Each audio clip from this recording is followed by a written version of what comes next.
سمیع ابراہیم صاحب، میں نے کل بھی ایک ٹی وی چینل پہ یہ بات کر رہا تھا کہ جو آج کے احتجاج یا احتجاجی سیاست یا احتجاج کرنے والے ہیں، انہیں ایک بات سمجھ میں نہیں آ رہی.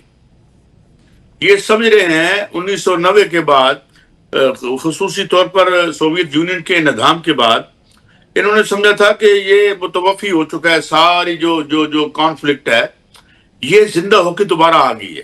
آپ مجھے بتائیں کہ جو زورا سلطانہ ہے، اس نے جو اپنا وہاں پہ پارٹی لانچ کی، اور یہ جیرمی کوربن صاحب بھی ڈھلے ملے تھے، لیکن وہ زیادہ تیز ہے. وہ ایک بہت بڑا ارتھ کویک آیا ہے. تو بنیادی چیز وہ کیا کہہ رہی ہے؟ بنیادی چیز کہہ رہی ہے کہ NHS جو ہے، نیشنل ہیلتھ سروس جو ہے، میں اس کی پرائیویٹائزیشن ختم کروں گی. میں ریلوے اور یہ جو ٹرانسپورٹ ہے اس کی ختم کروں گی.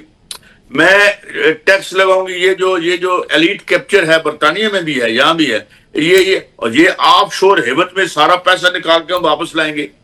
بات یہ ہے کہ پاکستان میں جو اپوزیشن ہے اس کو ایک بات سمجھ نہیں آ رہی. عوام آگے چلے گئے ہیں، یہ پیچھے کھڑے ہیں.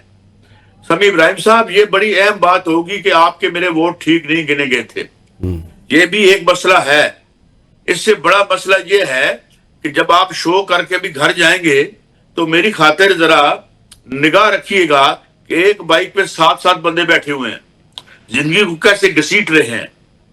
تاریخ وہیں پہ واپس آ گئی ہے جہاں ہم اور آپ نے اپنی جوانی، اوائل جوانی